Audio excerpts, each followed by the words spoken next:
Rumours by Fleetwood Mac has been one of my favorite albums for years. And I listened to it once yesterday. Welcome to Spin It!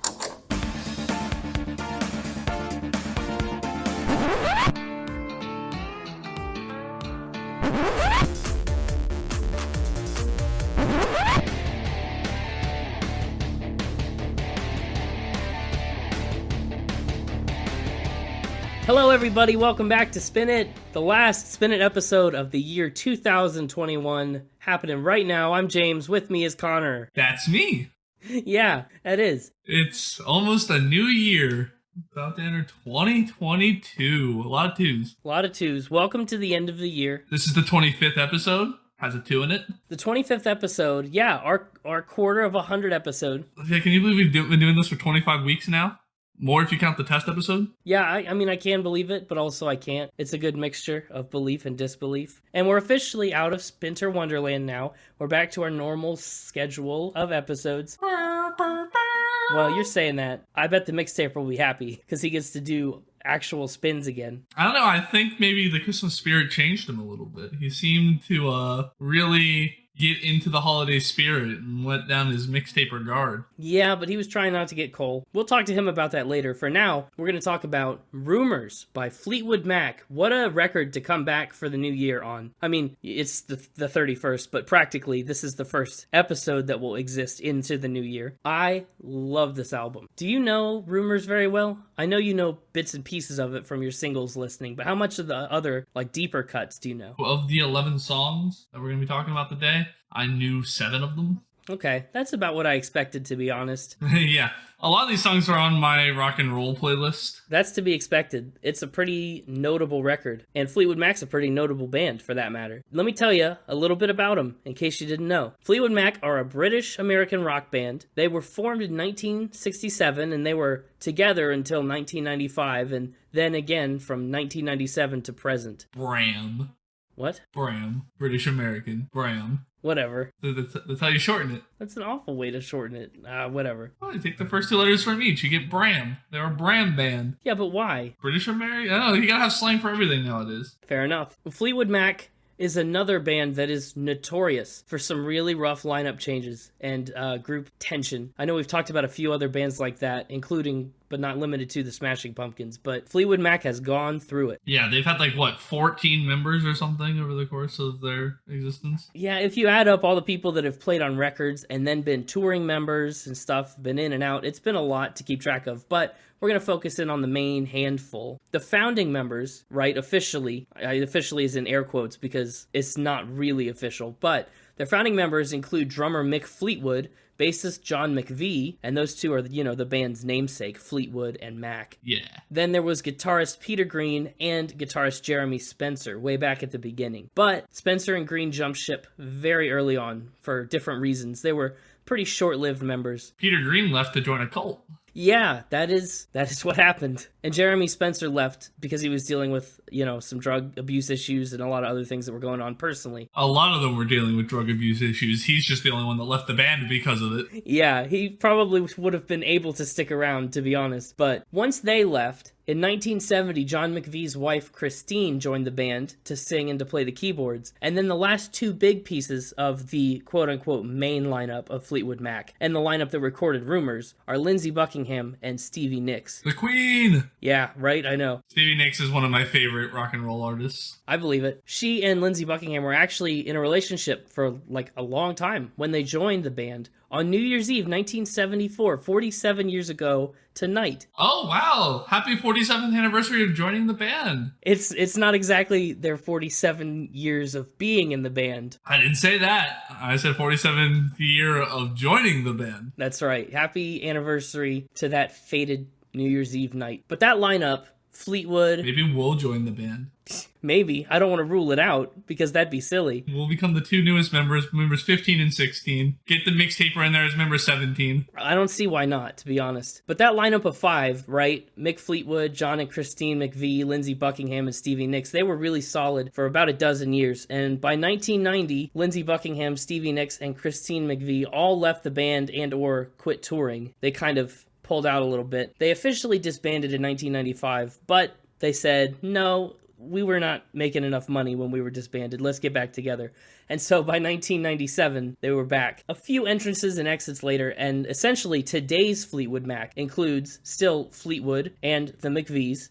It includes Stevie Nicks, and then instead of Lindsey Buckingham, who was fired from the band in 2018, they've brought on Mike Campbell and Neil Finn to cover some of his guitar parts. So that's the band. Part of what brought them back together was President Bill Clinton's inauguration. That's correct. Yeah, one of the songs on this record that we're going to talk about, Don't Stop, was pretty much the Clintons' campaign song way back in 92. And so when he was being inaugurated, they reformed and performed at the ceremony. So he was a driving force in getting them back together. Yeah. Fleetwood Mac, you know, for being active all these years, they've put out quite a bit of music. They've released 17 studio albums, and Rumours is number 11. They put out music like lightning in the 1970s. So many releases, sometimes 2 LPs a year or more. In terms of awards, Rumours is the band's lone Grammy win for Album of the Year in 1978, but they've earned 5 other Grammy nominations. They also have 3 American Music Awards on 7 nominations, including a win for Rumours and 2 wins for Favorite Pop Rock Band. And then they were inducted into the Rock and Roll Hall of Fame in 1998. A fun fact, Stevie Nicks was inducted again as a solo artist in 2019, making her the first woman to be in the Rock and Roll Hall of Fame twice. The Queen! Yep,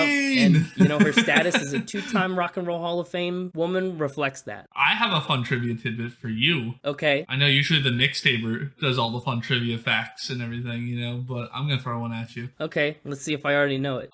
This album has the band's only #1 single on the Billboard Hot 100 charts. Do you know which song? Yeah. Lame. Take all the fun out of it if you already know it. Well, I'm sorry, I can't help it. Dreams is the #1. Okay, well, how many top 100 chart hits did they get across their career? A lot. I do know a lot is the answer to that question. I'm not sure of the specific number. Yeah, ballpark guess. 46. 25. 25. That's what I said. Yep, that's totally what you said. You all heard it. He said 25. Yep. I guess I'll leave the game shows to the Mixtaper. He's better at them. Yeah, a little bit. Well, let me tell you a little bit about Rumours, which was home to a couple of those top 100 singles, as a matter of fact. Rumours came out in 1977. It's rock, soft rock, a little bit of pop rock. It's very easy to listen to, suffice it to say, I think. I listened to it, 3 times today alone, because it's just so good. But anyway, a little backstory for you. In 1976, there was a little trouble in paradise for Fleetwood Mac, as they say. John and Christine McVie were kind of thrown in the towel on their marriage. Lindsey Buckingham and Stevie Nicks were breaking up their 8-year relationship, and Mick Fleetwood was going through a divorce with his wife as well. It's a whole mess. Everybody in the band is just breaking up, getting back together with other people, doing a lot of cocaine. That's the fuel on the fire that led to the creation of Rumours. And Rumours was a huge success. To date, the record has sold over 20 million copies in the United States, aka it's 20 times platinum, and it sold more than 40 million copies worldwide, which makes it right around the 9th best-selling album of all time. The speculative statistic is that 1 in 6 households in the US owns a copy of this record. Impressive. Yeah, that's almost unheard of. I don't know of any other records that can make that claim, to be honest. My Hippin' and Hoppin' album will. It will. It'll be 1 in 4. If it ever drops. When it drops. When? We'll do 8 drop parties. We'll take a page out of Kanye's playbook. Do 8 different drop parties, change the album every time in between. Yeah, and live in a stadium while we do it. I'm for it. Yeah, we'll find something cooler than a stadium. Take notes, Kanye. Right. The 4 tracks from Rumours that made it into the top 10 singles include Go Your Own Way, Dreams, like we said, Don't Stop, and You Make Lovin' Fun. Those are your 4 top 10 singles. Needless to say, this album was a chart topper in the US and Fleetwood Mac's first #1 record in the UK as well. Nice. Yeah. Representing Bram. That's right, yes. So the album charted when it was released, and it actually re-entered the Billboard Top 10 again in 2011 after it was featured on the TV show Glee, which also coincided with a Stevie Nicks solo release that happened in the same week. And then it re-entered the Billboard Top 10 again in late 2020 because Dreams, I don't know if you remember, Dreams started to gain a lot of traction on TikTok when that guy skated down a hill with cranberry juice. That's the song that I remember hearing about that guy. Did not realize that was the song playing. I don't do TikTok. I'm not up on the hip TikToks and memes of today's youth. Well, you might as well be. Clearly you know some of the songs in the TikToks. This is at least the 3rd or 4th episode where we've mentioned it. It's true. This is like the 3rd TikTok song that we've done that I've known. Purely coincidental. Are we a TikTok podcast? No. I'm going to assert and say no. Could we be a TikTok podcast? We could do another podcast for TikToks. I don't know what that would be like. Talk it. Talk it? I was going to go Ticket, but Talk it sounded funnier. It is.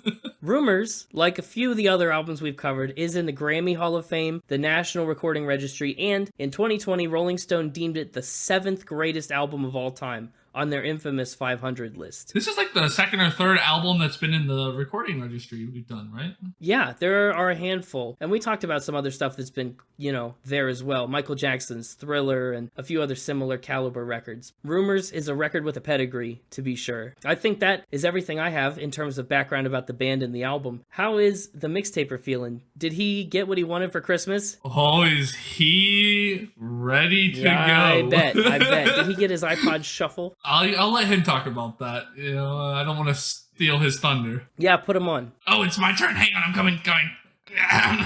Hey, it's me, the Mixtaper. Sorry I'm late. I was listening to this week's album on my new iPod Shuffle. That's what I thought. So you did get the iPod Shuffle. Merry Christmas. Congratulations. Yes, I did. It worked. My devious trickery of pretending to be a good little mixtaper during Spinter Wonderland got me my iPod Shuffle from Santa. Good. I'm glad. I'm glad that you were able to get clean for a few weeks. And I got back at Santa, too.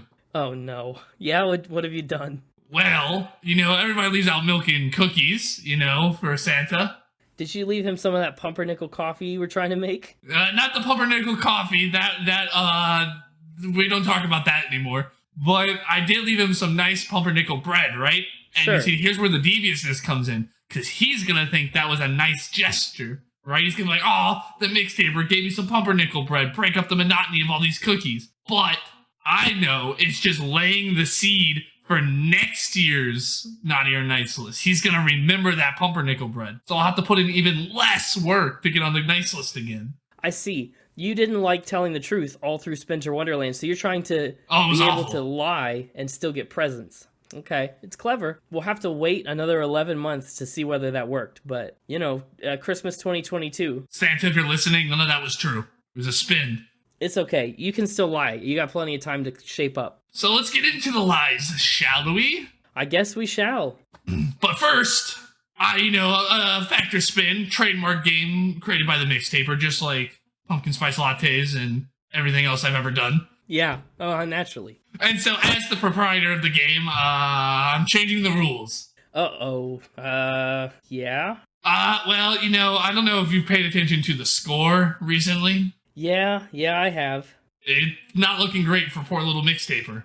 Not the best, no. And, I like my games to have some tension. The audience, they want to see a good back and forth, close match. Nobody wants to see a blowout game, right? Sure. Yeah, no. And nobody so, wants to see. I am declaring today's episode the final factor spin of round 1. So, starting the new year off next week when we're officially in 2022 will be a new round of factor spin. Wipe the scores, clear the scoreboard, reset the board, starting over. Whoever has the higher score at the end of today's episode wins round 1. Okay, and so you want to do 25 episode rounds of factor spin. That's a good metric, but if I'm blowing you out, I might keep it going, enjoy it while it lasts. No, I think it should be standard. It's got to be standard. 25 seems like a good cutoff point. Okay. It might end up being 25, 26, so maybe 26 makes more sense, so we do 2 rounds a year. I don't know. We'll figure it out. I feel like 4 rounds of whatever.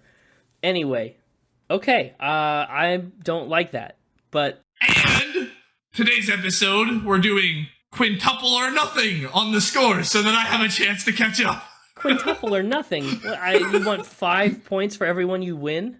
Yeah, but you only get 1 point if you win one. Well, that's not quintuple or nothing. Okay. Yeah, I mean, it's quintuple for me, nothing for you. So, quintuple or nothing. Even then, you still need a complete shutout, don't you? Yeah, I do. It's really bad.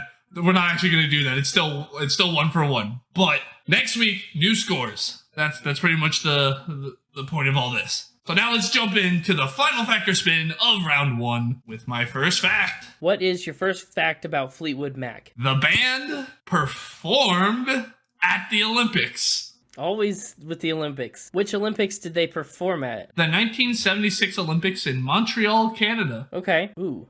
You said what, 76? Yeah, So probably before or during all their relationship problems then. probably. Okay, and when you said performed, you kind of put a weird pause and put it in air quotes. Did they not really perform? Not officially. Okay, see, this was a sticking point in an earlier episode. What did they do officially then? Like, describe their process. They performed at some after parties. Ooh, they've been known to do that. After parties for what, like events? You know, somebody hopped off the bobsled and then went into the Fleetwood Mac after party? I don't know. Something like that. But yes, it was for a bunch of the Olympians, and some of the other attendees, family, stuff like that. Why were they at the Olympics? Lindsey Buckingham's brother, Greg Buckingham, was an Olympic swimmer that year, where he won the silver medal in the 200-meter individual medley. A swimmer? Okay. Yep. I have to do some math in my head. Give me a minute, I'm not a squirrel. Are you trying to figure out which Olympics the 1976 Olympics would have been, summer or winter? Yeah, that's what I'm trying to do. It's the Summer Olympics. I couldn't figure out if the years made sense. Yeah, why not? Sure, I'm going to say this is a fact. That sounds true enough to me. If you got a brother in the Olympics, surely you're going to go support. Why not bring the boys along and, have a little party? Except, well, Fleetwood Mac wasn't really friends. But also, if I'm in Fleetwood Mac and my bandmate's going to the Olympics, I want to go see the Olympics. I'm going to go. And it was before, okay, just, fact. Well, you remember when I said I was going to be the mixtapiest of mixtapers? Yep. I am! This was a spin! They did not perform at the Olympics, at least not that I'm aware of. Maybe they did, and I just couldn't find it on the internet. But his brother was an Olympic swimmer, all that was true, but it was actually a different Olympics that he did it at because Lindsey Buckingham wasn't in the band when his brother went to the Olympics, so I had to shift Olympics. He did get second place, all that was true. The band just didn't go. Wow. That's diabolical. Devious. It's very diabolical. Really wish we were doing quintuple or nothing now. Too bad, too bad. It's 1 for 1. Let's roll right into fact number 2. Okay, well, fact number 2, I have a riddle for you.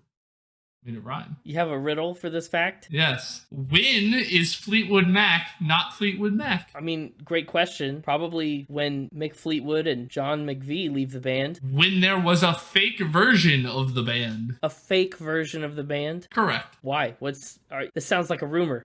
Why was there a fake version of Fleetwood Mac? Was it made up of the same members or like a cover band? The band's former manager created it with completely different members. That sounds like a promotional stunt. Is that a promotional stunt? What's going on? It's the exact opposite, actually. A demotional stunt. Uh-oh. What, were they selling too many albums or something? They wanted to confuse people? In 1974, the band was working through their U.S. tour, and there were several tour dates that the band could not make. And so their former manager, Clifford Davis, took it upon himself to hire a fake version of the band that he named Fleetwood Mac and had them perform at those events. So they Trans-Siberian Orchestra'd it. Yeah, but the rest of the band wasn't in on it. That's bad. That's bad. The rest of the band was on vacation, and it was while Fleetwood was working on his divorce, I believe, and stuff like that. So the band was all off doing their own things, not touring. They took a break from touring. Well, so they could have been touring. Oh my gosh. So this was just a massive scam. Exactly. Yes. The manager then tried to basically lay claim to the name of the band and their songs and use this new version for himself.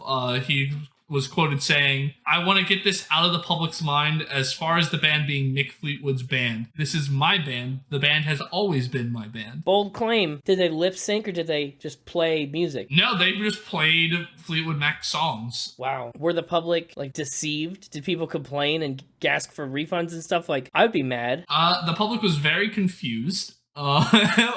But he tried to sneakily play it off. He tried to be like, oh, this member left, and so we replaced him with this guy, and this person is on vacation, so this person's filling in. And then Fleetwood had to fly home for an emergency family matter was his line for why Fleetwood wasn't there, which obviously wasn't true. And so he tried to just pass it off as this was a temporary thing. At the first concert that this happened at, 800 of the members left immediately and asked for a refund. Of the audience, not of the fake Fleetwood Mac. Yeah, if the fake Fleetwood Mac had 800 members, I could see why the scam went poorly. You know, you never know which one's the real Stevie Nicks down there. Fleetwood's in there somewhere. He's somewhere in the 800, I swear. But is any of this true?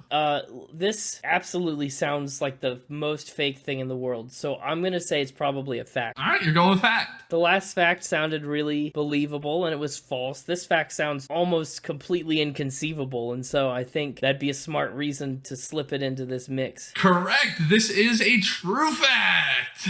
That's wild. I've never heard a more wild former manager story in my life. What'd they do as like a repercussion? I mean, did they ask for money? Did they sue him? They had to go to court. They sued him for the name of the band and all that, and they won after a bloody legal battle. Bloody? There should have been, blood on one side only. It can be a clear winner, but still get bloody. True.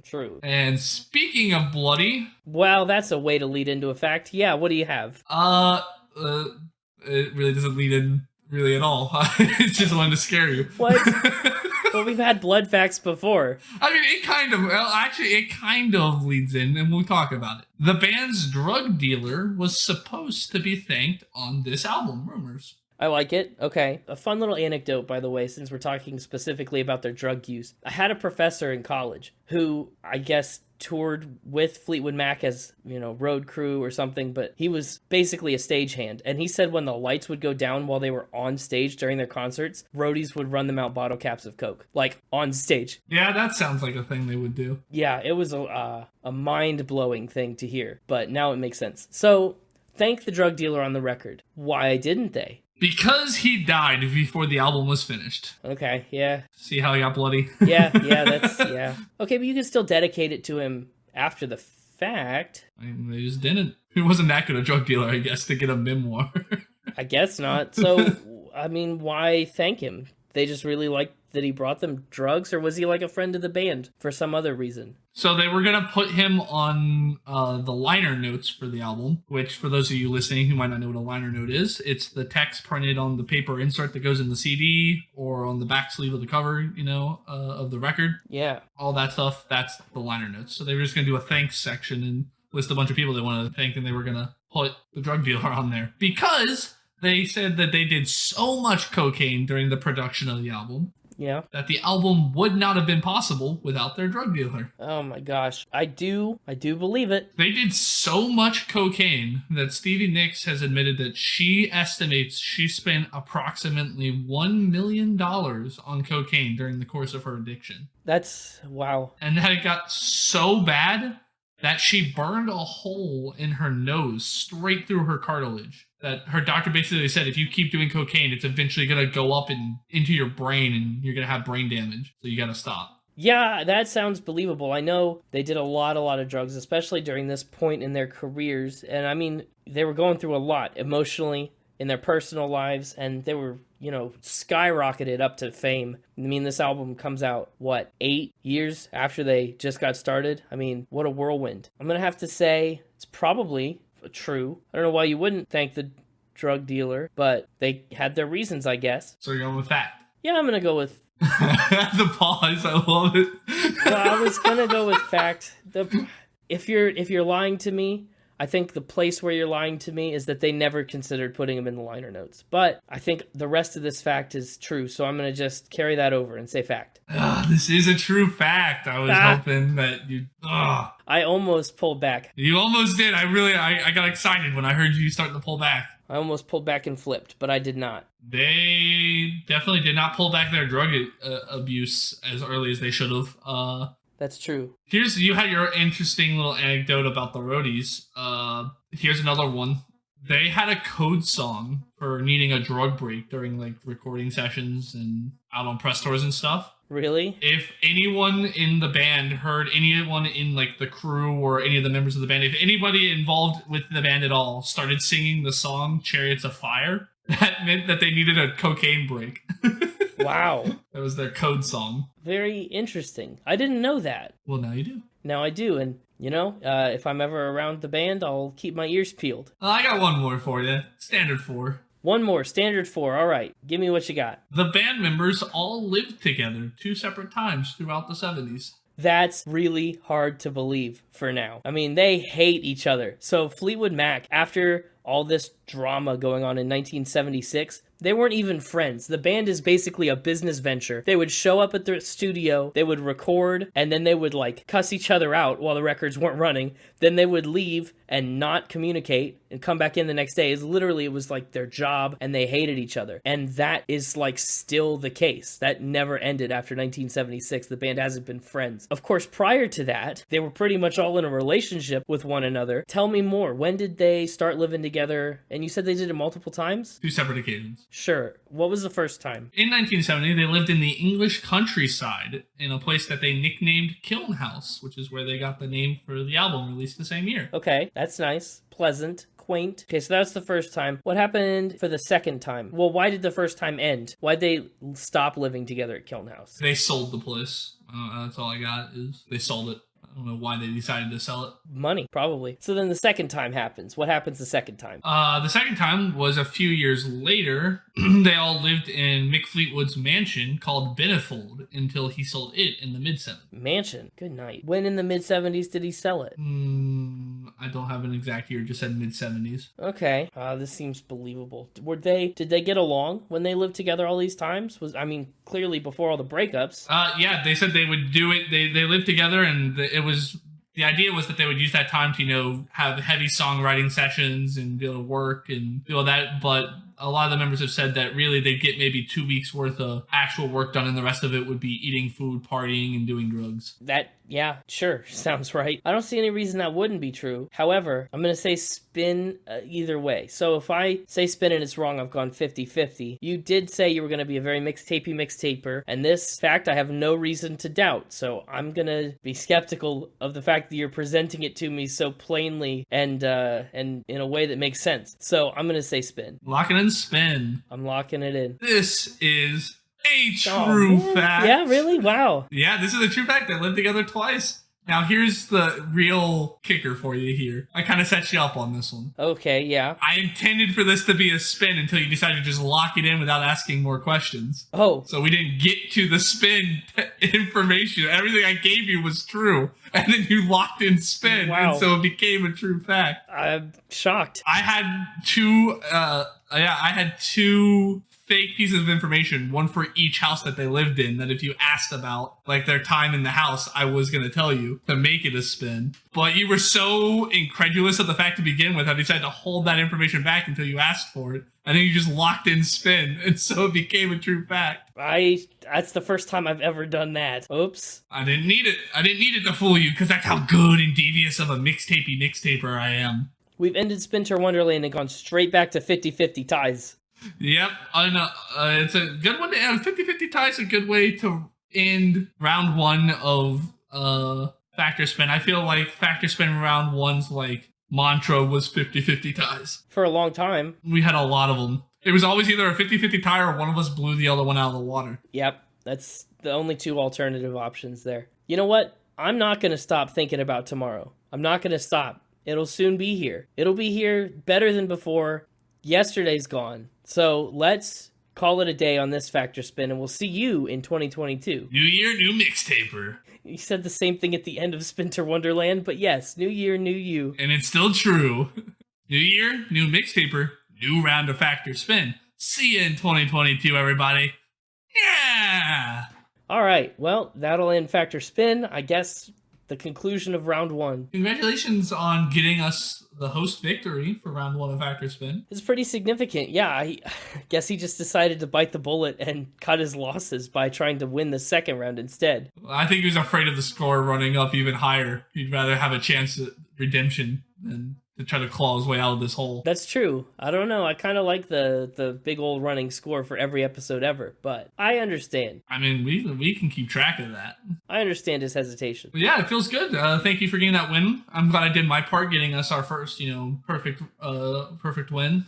Yeah, and then we had a couple in a row from there. Yeah, I feel like I kind of put us on the path to I put us on a hot streak with my win. Right. I feel like I would have won either way, though. So, we're all winners here. Right. Yeah, exactly. Well, let's talk about Rumours. Let's get into it. Start with the album cover. So the album cover for Rumours is a nice, like, light beige background, And there's a little stool. Mick Fleetwood's got his leg up on the stool, and Stevie Nicks is doing this all, spread out pose in this flowing dress. It's a pretty remarkable album cover. It's recognizable, which I guess you would expect to be the case when 1 in 6 American households owns a copy of this record. I like it. I do too. I think I saw that dress on display at the Rock and Roll Hall of Fame. Really? That's cool. I know, I was in awe of it. The Queen. One of the most defining features of the album art is the little balls hanging down from Fleetwood as he has his leg up on the stool. That is a feature. Yeah.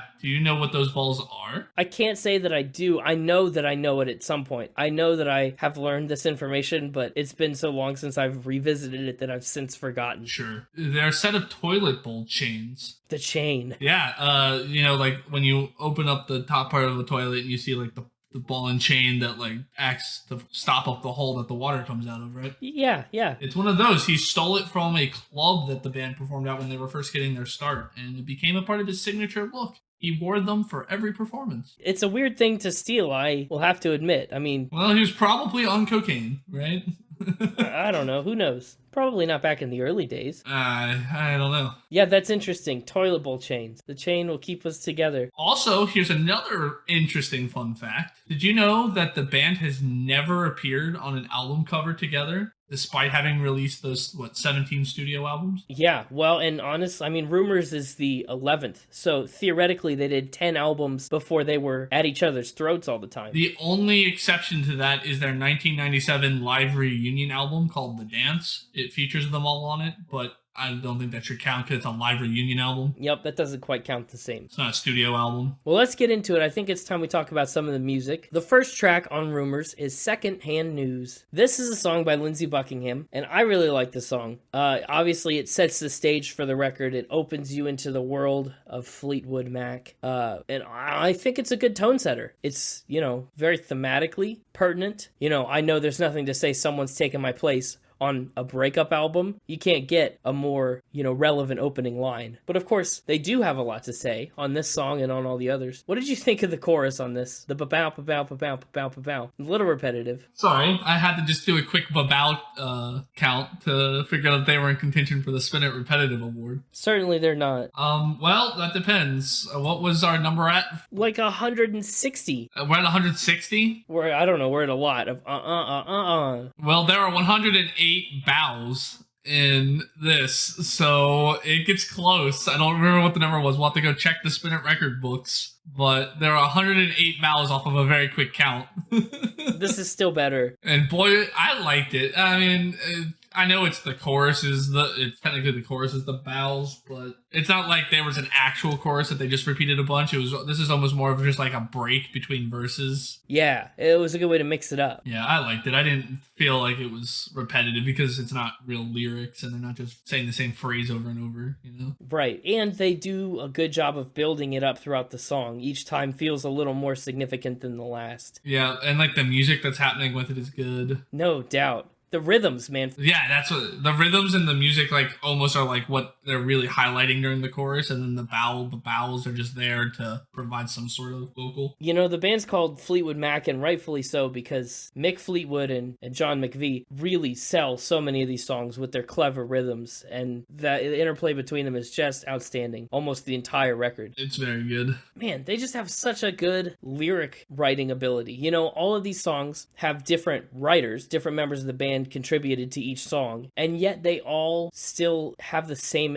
energy to them, if that makes any sense. It's amazing that with primarily 3 different songwriters, this album turned out as cohesive as it does. It just blows my mind. I just loved the line in verse 3, one thing I think you should know, I ain't gonna miss you when you go. Been down so long, tossed around enough, can't you just let me go down and do my stuff? What a time. You could tell the difference in the attitudes. Yeah. I just like the way that we get the different perspectives here. This is, the Lindsey Buckingham side of things. And as we'll contrast with Stevie Nicks' side of things in the next song, Buckingham feels a lot more aggressive, a lot more bitter and stuff. And it's apparent in lyrics like that, I ain't gonna miss you. Just, you get a sense of that starting right here on track 1. Yeah, it's a great opening track. Like I said, it sets the tone. But it's, I don't think, anywhere near as good as track number 2. No, it pales in comparison to Stevie Nicks' Dreams, which, like we said, is the band's number 1 single. It's the focal point of this album, really, for me. I mean, every time I start it up, it's just this sigh of, it just hits you like a wave. It's rightfully so in the Connor top 3. Absolutely, yeah. I would be mad at you if it wasn't. Allegedly, Stevie Nicks sat down at a piano and wrote this in 10 minutes. Because, she's a vocalist, and when you are in a band trying to record an album, if you're just a vocalist, you're going to have a lot of downtime while all the instruments do their thing. And, sometimes she'd play a tambourine or do things here and there and stuff. She was present for the recording sessions. But when she was kind of available, she would go to a room in the studio with a piano and just noodle around, play what she could play. And she cranked this one out, went back in and said, guys, I just wrote Dreams. And they went, whoa. They didn't go, whoa. They were honestly a little skeptical, but they decided to record it. They went to lay down some instrumental tracks, and as they were doing it, Stevie was singing along with them, doing a tracking vocal, or, what you might call a guide vocal. She was doing that over top of them. And a tracking vocal is just meant to be a rough cut so that they know where they are in the song when they're dubbing and doing other things. It's never meant to be the final version. But she did it so well that they could never get another take good enough. Wow! Yeah, they never did. Her tracking vocal made the final cut. And it kind of was problematic for the album's producers because there were times that the other instruments would bleed through on her microphone, like the snare drums and stuff, you could hear it. And sometimes she would sing a little quiet, so they had to crank her up, and it was just a weird balance. I mean, it works. Yeah, that does not happen. I mean, that's a phenomenon. That's awesome. Yeah. And I think the fact that she has the better song means she won the breakup, right? Oh, I mean, yes, Stevie Nicks won the breakup. She's still in the band. They fired Buckingham. Well, yeah, that's fair. I don't mean to take sides, but like Stevie Nicks is objectively... I'm on your side, queen. She's objectively had the better, solo career. One thing that's interesting about this song, too, I don't know if you noticed, and I hate to spoil it for you if you didn't, is that they wanted to get things so perfect. At the end of the day, the rhythms were so complex and stuff. They wanted them to be consistent. So a lot of Mick Fleetwood's drum part on this song is actually just on an 8-bar loop. Interesting. I was so focused on everything else, I didn't really pay too much attention to the drums, to be perfectly honest. No, that's a several listens thing. And again, the fact that it was like an 8-bar loop means it was consistent enough. I didn't need to focus on it. It didn't pull you out of it. Right. One of my favorite things about the song is just the weeping tone of that guitar. They do an excellent job of just laying the whole thing bare right at the beginning. And lyrically, this song, I understand why it made it right into that top 10. Stevie Nicks is no slouch of a lyricist. Thunder only happens when it's raining. This big, shocking, dangerous, whatever, beautiful phenomenon. Well, this is one of the best choruses on the album. Absolutely. The imagery of play, like you said, is just... It's such evocative imagery, and yet there's no one meaning to it. It could kind of take the shape of whatever you want. Honestly, okay, I want to know your opinion on this line. Players only love you when they're playing. That has so much buffoonery potential, but the way it's executed here, it's not. Like, it's poetry. It does have the potential, yeah, but... you could easily take that line and use it in the context of a song that is just the dumbest line, ever written. True. But in the context of what she's written, it works perfectly. It's a missing piece of the puzzle. When the rain washes you clean, you'll know. That's just it, She doesn't have to come right out and say it, because you'll know when you get there, when the rain washes away what you've been worried about and stressed over, you'll just get it. It's maybe the sweetest breakup song ever written, just from I don't know what kind of standpoint, but just from a feeling standpoint, it feels very optimistic.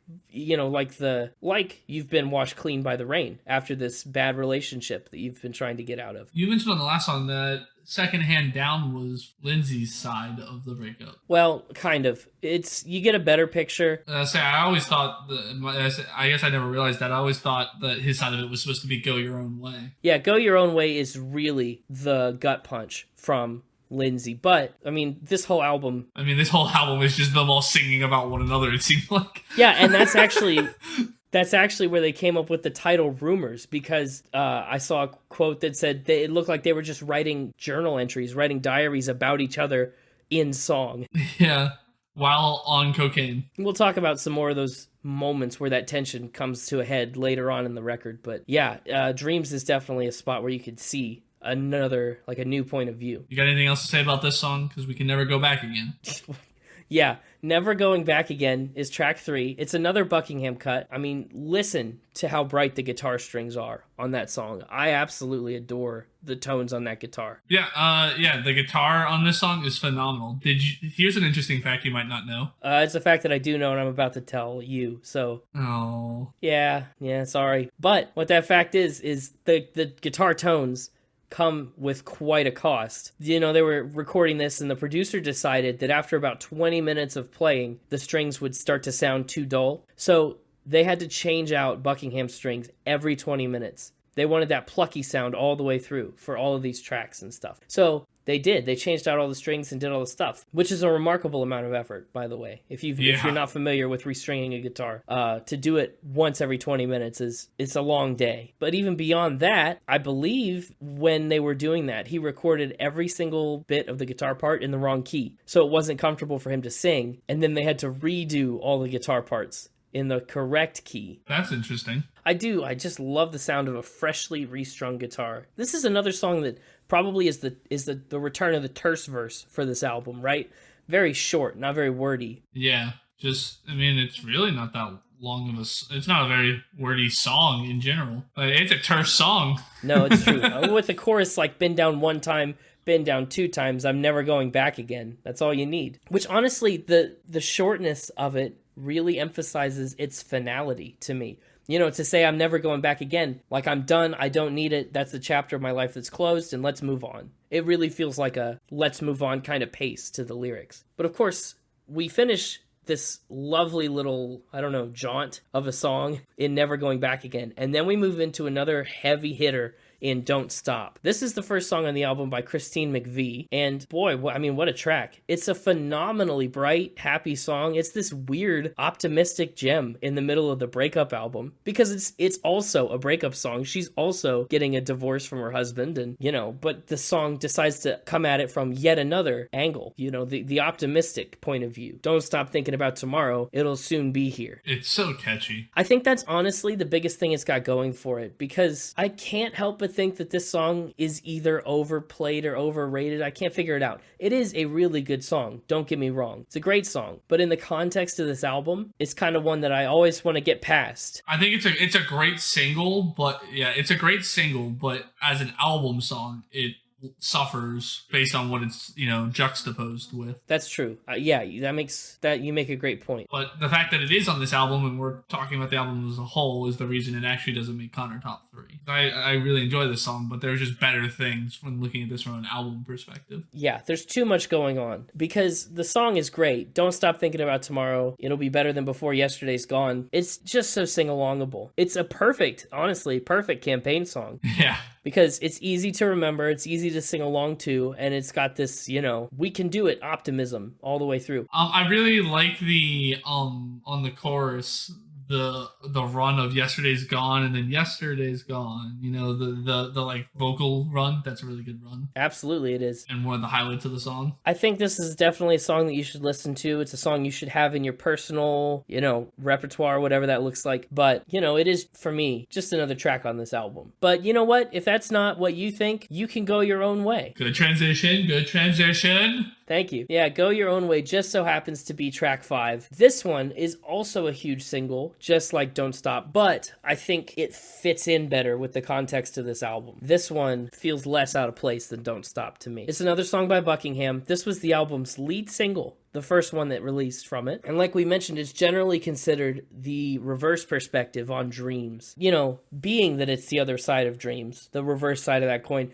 Understandably, Stevie Nicks has said that this is one of the hardest songs to perform live because every time Lindsay sings that second verse about, you know, shacking up, she says she wants to go over and kill him. Jeez. Yeah, a lot of strong emotions, you know. Well, when you're together with someone for 8 years and it's a messy breakup or, you know, a very intense experience and you're forced to go to work with this person every day for decades. Yeah, I mean, it's a pretty venomous line when you realize what it's saying. Uh-huh. I mean, saying that all you want to do is hook up with guys and then move on. Especially since one of her biggest complaints about the relationship was that he focused too much on writing music and not enough on their relationship. And so then for him to just be like, well, you just wanted to go hook up with people. It's like, man, you guys are really fighting here. Which, yeah.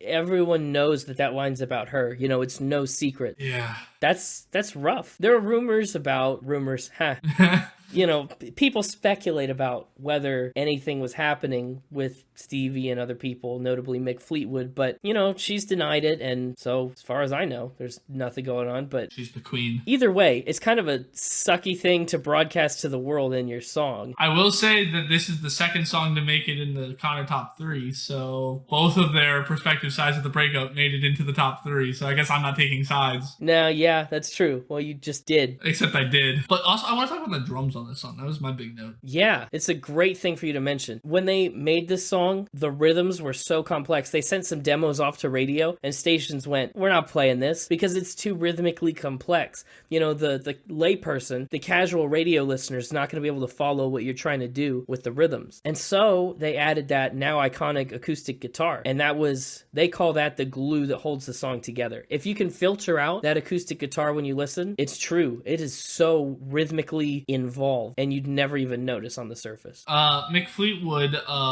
credits his dyslexia for the drumming style in this song and how he was able to get such a complex thing. Really? Yeah, he said that he's described his drumming on this as casual, non-technical, and inexplicable. He just kind of did it. Just kind of did it, yeah. It's what happened, and he said it's probably my dyslexia that caused all the complex rhythms and, you know, what's now considered complex and everything, you know. He was just kind of casually drumming, and that's what came out. Well, the next time you take a listen to this song, audience, yeah, just give it a little deeper dig for that rhythm and see what you think about it. See if you can pick it out. Yeah. But also, while we're talking about his drumming, I guess that would be a great time to mention a song, just a quick little, you know, one of our quick tangents to talk about a song that's not on the album, because, you know, his drumming uniqueness isn't, you know, exclusive to this. On their 1979 track Tusk, he plays the drums on a box of tissues and then again on lamb chops with a spatula. Yeah, and I meant to mention this way back on the opening track, Secondhand News. For part of that song, he's banging on a chair. Yeah, he just loves, like, he's one of my favorite drummers of all time just because of the crazy things he would do with drums. Like, I don't know what it was about it. I really enjoyed his drumming style and choices. Yeah, very interesting and very impressive. Obviously, he's a big cornerstone of what makes Fleetwood Mac, given that he is Fleetwood. So Go Your Own Way is like the Fleetwood Mac song, I think. It's probably the first one that most people hear. It's the one that's around the most. I don't know. I think Go Your Own Way, it's in the upper echelon of rock and roll songs, along with, like we've talked about, Thriller or, you know, I Love Rock and Roll, other songs like that. This one is like a pretty critical historical piece of music history. The next track, though, is a little more subdued, a little Ballad more time! Uh-huh. Oh, yeah. The next track is Songbird. Is this one of the songs that you did know before listening to Rumours, or one that you didn't? It's one I didn't know. I thought you might. Yeah, in my opinion, Songbird is the best song Christine McVie has on this record. It is fantastic. It pains me. I was really hoping to have made a decision by the time we got to this song. I can't decide if this song or a song later on the album gets honorable mention. You're not going to give it to this one. That's pretty surprising to me, to be honest. I want to. It's I'll make a decision after we get to the other one that's in contention and we talk about it, then I'll make a decision. It's only fair to wait and discuss both. The word on the street is that Christine wrote this song in half an hour. Like, what have you done with your last half hour? Listen to this podcast? You're doing pretty good, I can't fault you, but imagine if instead of doing that, you'd written Songbird. It'd be the second best thing you could have done with your half hour, because obviously listening to us was the best thing. Was the best, so you made the right choice. Congratulations.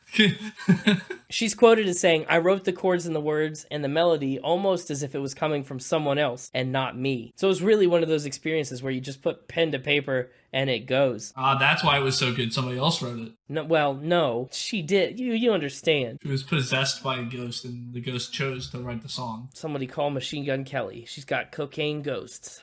That's the hardcore version of Weed Ghosts.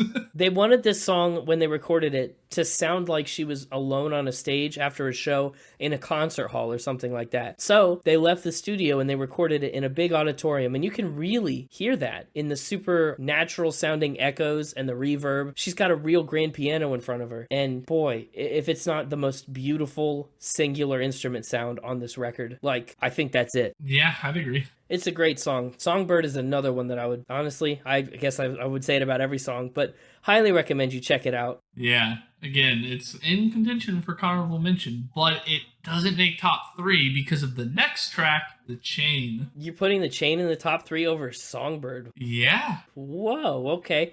Let's talk about that. I love The Chain. It's a great song. It is, you're right. The Chain is the only song on this record with writing credits to all 5 members of the band. That's cool. It is. Now, I wonder, did you hear that little F-bomb in the beginning? It is so quiet. Yeah, what was that on purpose, or? I don't know, honestly. It happens in the first 3 seconds or less, and then there's this big sigh as the music starts to swell. It's amazingly subtle, because I didn't even notice it the first many times I listened to this record, but then I did hear it. Yeah. And it gave this song a whole new flavor after I did. It just feels different going in with that. I love that guitar that's plunking out the beginning. It's very plucky. I like it as they ramp up into the verse with the "Listen to the Wind Blow." Yeah, it's just a great song. Like this song, like that guitar pluck almost has like country rock vibes to it, you know? Absolutely. The way that the guitar is plucking, it's got like country vibes. It does, yeah. Like outlaw Western country. Yeah.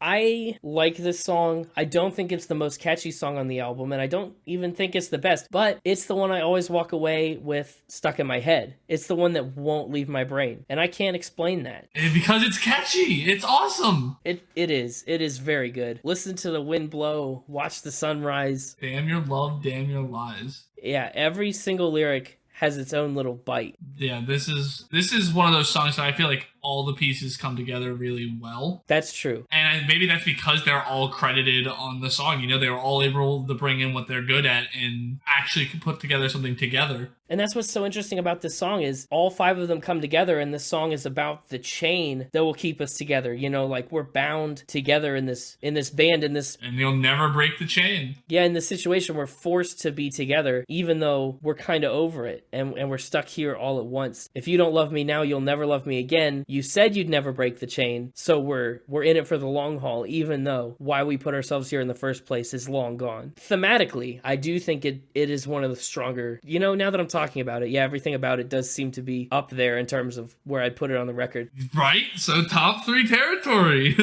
Thematically very strong, musically very catchy. This is like if you had to pick a champion song for the album. That's fair enough. In terms of like which song represented the album the best cohesively overall, I'd pick this one. I think this is the song, like I said, that takes all the aspects of what makes all the other songs great and brings them together. Well, if you're putting it in like a competition, you know, I think Don't Stop or Go Your Own Way is going to be the champion that's really flashy and show-offy and stuff, but like The Chain is the one that's going to sneak up behind you and slit your throat while you're not expecting it. Jeez. Prison rules. Why do you think it's in chains? Yeah. It's a heavy song. The next track, we get back to Christine McVie, You Make Lovin' Fun. Boy, oh boy. Honestly, probably the song that stood out the least on the album.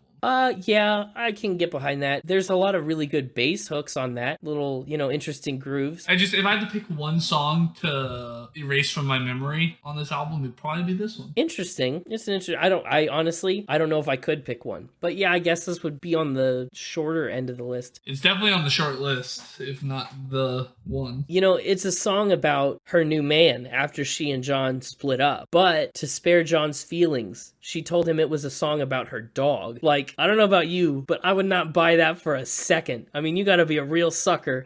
The first verse you might get away with. Sweet, wonderful you make me happy with the things you do. You can get away with that. Yeah, okay, but as you get into the song, it gets a little harder to to pass off. Yeah, I know. Don't break the spell. It will be different. You know it will. I don't have to tell you, but you're my only one, Fido. Like, no. No, definitely not. Sorry, Christine. That's a thinly veiled lie. What's interesting is you dismiss it so easily, but the producer, Ken Calais, called this his favorite sounding song on the album. Well, the producer doesn't know what he's talking about. All right, I'm gonna forward that straight up to him. That's fine. That's what I said. I'll say it again. Say it again. He doesn't know what he's talking about. Wow, he said it again. It's serious now. I said it again. I doubled down, audience. Wow. This song features a rare instrument. Did you hear it? Yeah. Let's talk about that. The clavinet. I had to look up what a clavinet was. Well, I'm sure you know it, because if you've heard Stevie Wonder's Superstitious, it's that sound. It's the funkiest song to ever funk. Yeah, it was funny too, because when I looked it up, I was like, well, what is a clavinet? Let's look it up. And the definition I got was, the clavinet is an electrically amplified clavichord. And I was like, great, now I have to look up what a clavichord is. You have to keep digging. Yeah, do more. I went down a rabbit hole. A clavihole. No, but another fun story about this song is we talked about the band obviously was at each other's throats, and Stevie Nicks, Lindsey Buckingham were singing the background vocals on this track, and they would be cussing each other out when the tapes weren't rolling. You know, really wicked name calling. They were really going at it. But as soon as they hit that record button, they jumped right back into You Make Lovin' Fun. Like at the drop of a hat. The second that they hit the screw you, you SOB, I hate you, you make love and yeah, fun. exactly. It was noticeable. The producer and everybody that worked with them took note of how bizarre that was. But honestly, to me, that says they're real professionals. That, you know, when they need to get to work and kind of put aside their personal drama. Or they were mainly doing the name calling to have some fun. Like they were enjoying it more than they actually meant it. No, given the circumstances at the time, I really don't think they were enjoying it very much. That's fair. But if they were enjoying it, frankly, I don't want to know. I see what you did there. Yeah, I don't want to know. It's the name of the next track. I almost missed that one. Good, that means it's getting smoother. Except for when we stop and debrief about it like this. I Don't Want to Know predates Stevie Nicks and Lindsey Buckingham's involvement in the band. They wrote it way back when they were touring as their own pair. And the funny thing is, you know, they joined Fleetwood Mac. Do you know what the two of them called themselves before they joined? I do know this, but I forget what it is. It's Buckingham Nicks. Yeah. Yep. Great work, guys. We're really coming up with some cool band names. I'll give you, Fleetwood Mac is a cool band name. Cool enough that they kept it. Yeah, Buckingham Nicks. I kind of like that too. That sounds like a soccer team. I'm gonna go down to the local pitch and watch the Buckingham Knicks play against the Fleetwood Mac. Yeah, there you go. They're just rival soccer teams. Yeah, but it would be the equivalent of us calling this podcast James Conner. Like, you wouldn't listen to it. This song has such a cool story behind it. This song, like we mentioned, was written by Stevie Nicks, and it wasn't originally slated to be on the album. And instead, they were going to put Silver Springs on there, and it's since been released, but it was a track that was going to be too long, and given the mastering restrictions of vinyl records and stuff, they decided to switch to I Don't Want to Know instead. But they recorded this song without her knowledge. They went to her and said, hey, Stevie, we're going to cut Silver Springs. And so she got really mad, and they said, also, we definitely recorded I Don't Want to Know while you were gone, and we're going to do that instead. And she obviously was pretty heated at first, rightfully so, because they had all this ready without her. But, you know, she did want another writing credit on this record, so she kept it anyway, and she put all of her parts in later. I just can't even imagine, you know, being a part of this band and saying, we recorded your song without you. You want to come in and just dub your parts onto it? It'd be like if I did an episode of this podcast without you, and then I was like, you want to just go in and like try to respond to what I said? Try and fill in my parts? Yeah. You know what's funny is I think a lot of this song feels a little clunky lyrically. I Don't Want to Know the Reasons Why Love Keeps Right On Walking On Down the Line. That is a touch and go line for me. This is another one that would probably be in the bottom three compared to things like Dreams, you know, and The Chain. Like this one's just, it's not on the same caliber as those kind of songs. It's not, but I love the way that it builds. Like this song does have a good driving force behind it, and I like that. You know what I like? What do you like? I was just saying I like Oh Daddy, but that's a weird sentence. I really like the next track, and it's the one that's in contention with Songbird. Ooh, that's no contention for me. Well, and the reasons why is this is the standout song for songs I didn't know going in. Okay, yeah. The penultimate track on Rumours is Oh Daddy. It's another Christine McVie cut, and, you know, she really does just do it again here. It's a song that pulls at all your heartstrings. Yeah, you know, that soft acoustic guitar starts off, and then you get, like, I don't know, flute or recorder or something.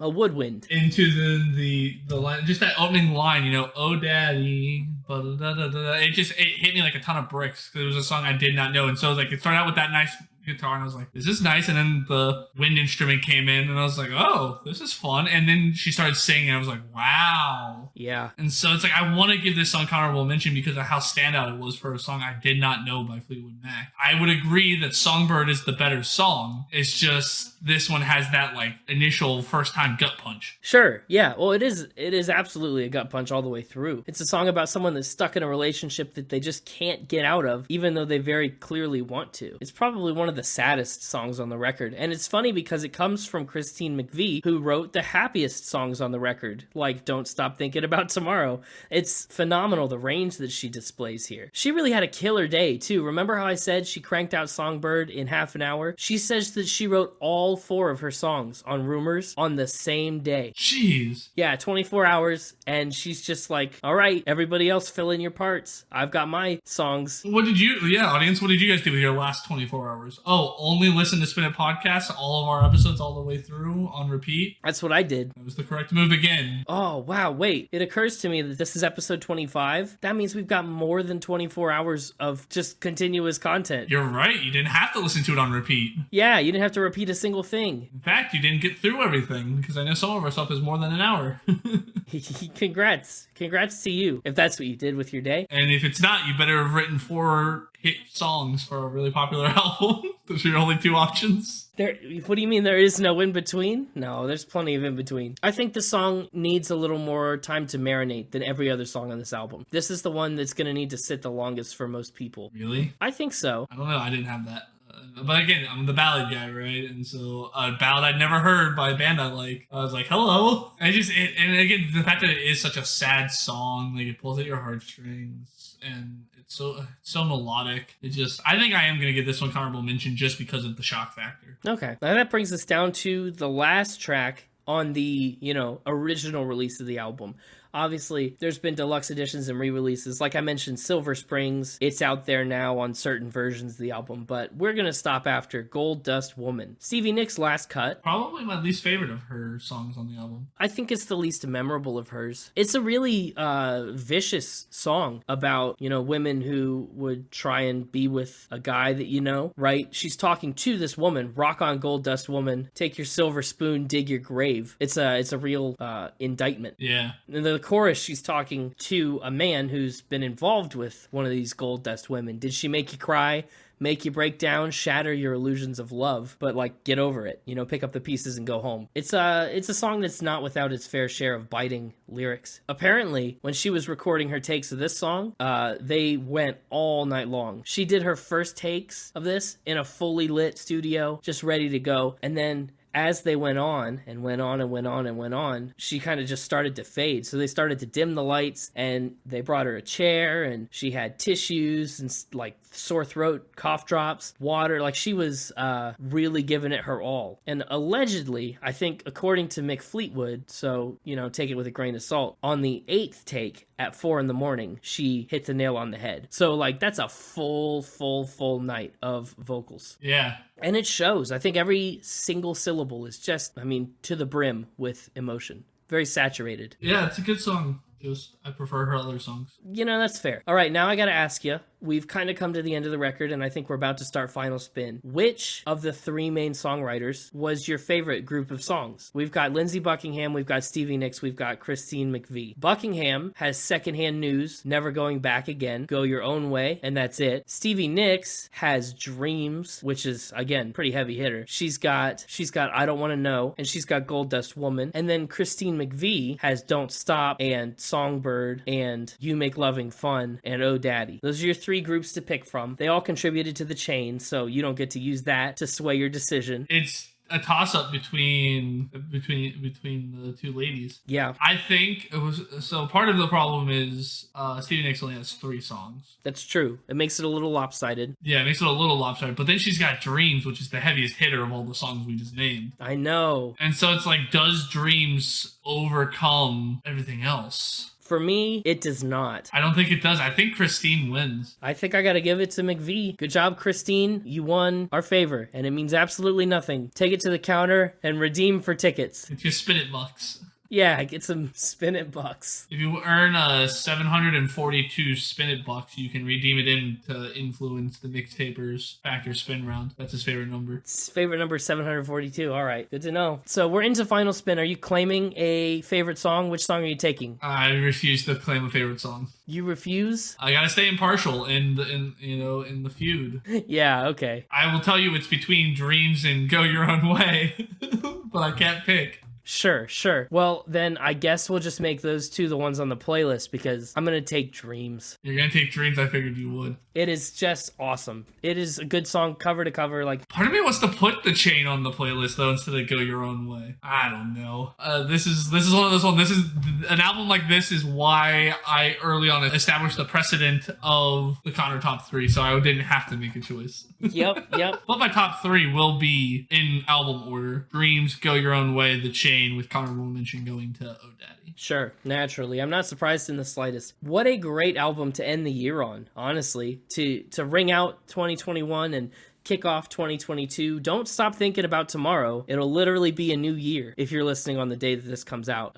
If you've listened after that, welcome to 2022 already. Let us know how it is up there. Well, let's get into scores. Let's start breaking it down. Music is so consistently catchy throughout. Like I said, I mean, every song gets stuck in my head as I'm listening to it, from Secondhand News, but a bump, all the way through Dreams and the weepy guitars, through The Chain, Will Keep Us Together. Like everything, top to bottom, just gets drilled into my brain. Melodies are really good. They move a lot. The guitar is pretty excellent. The parts where he busts into his guitar solos, like there's a reason it took 2 guitarists to replace Lindsey Buckingham. He's quite a guy. So music, I'm giving an 88. Nice. Lyrics are an area where I think this album struggles a little bit more than I want it to. Really? It's a breakup album, and I think a lot of lyrics are done really, really well. I mean, of course, there are songs like Dreams and stuff that are just great, but then there are songs that I guess are ambiguous enough to make people believe they're about a dog. But then we talked about some of the clunkier lyrics on some of these songs. Sometimes they kind of keep it more simple. I'm giving lyrics, though, I mean, it's an 83 from me. So still in the 80s, still pretty solid. I just think if there's anywhere that this album could improve, it's there. Fair enough, I guess. Maybe,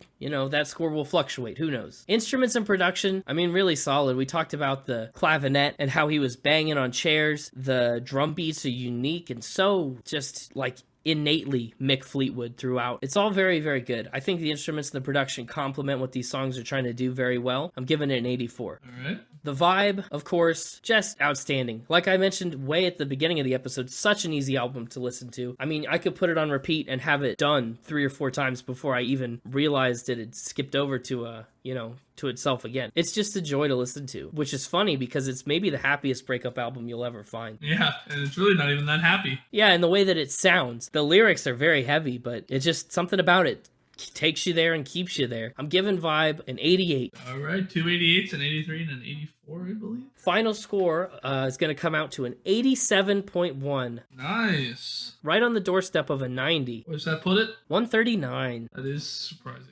low. I was really expecting this to be top 100. Very close. And I honestly, again, I think it should be higher. Maybe I'll listen to it, rescore it later, and move it up. I like this album a lot. It's a piece of rock history, and it's almost an instant classic. Fair enough. I agree with pretty much everything you said. You summed it up well. For me, I'm a big rock fan. This is classic rock.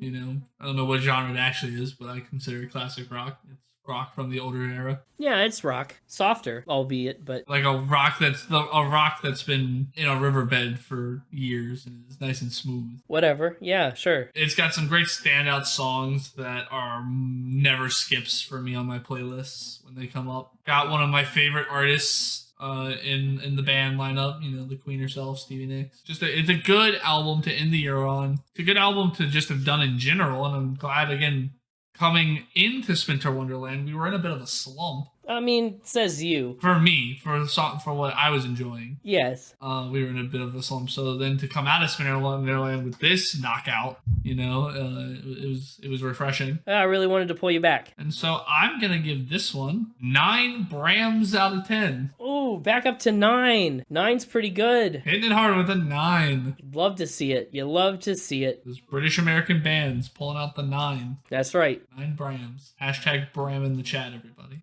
Well, whatever. If we had a chat, maybe. Well, if you're on YouTube, hashtag Bram. In the comments for what? I don't get it, but I don't understand. So yeah, we've got a 9, we've got an 87.1. What a record. What a time. Welcome back to Spin It. Coming out of the old and into the new. No, you're supposed to be saying goodbye. Well, I know, I'm just It's the end of the episode. Don't welcome them now. We'll see you next week in 2022. We got a lot of exciting stuff planned. But until then, you can follow us on all our socials at SpinItPod Official, on Instagram at SpinItPod, on Twitter. We're on YouTube, everywhere, whatever you want. We're www.spinitpod.com on the World Wide Web, where you can find this episode, all of our bonus content, our ranking spreadsheet, and much, much more. Anyway, thanks for listening to us before you watch the ball drop tonight, or if you're not listening to this on the day it comes out. As you're listening to it, if you start playing this episode at exactly 11:42:13 at night,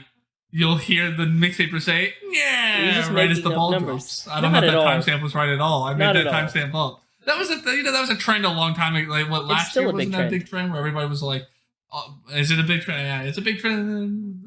If you've listened to the episode right now, you can go figure out what timestamp you're supposed to be at in order to make that happen, and you can do it. So you can ring in the new year with the new mixtape. You know what? If you're listening to this episode on release day, pause it when I say so, and then it will be 3 seconds until we say keep spinning, and that's when the ball will drop. Okay, ready? So pause the episode now. Boom. 3, 2, 1. Keep spinning, and Happy New Year. Happy New Year. Hey, Happy New Year.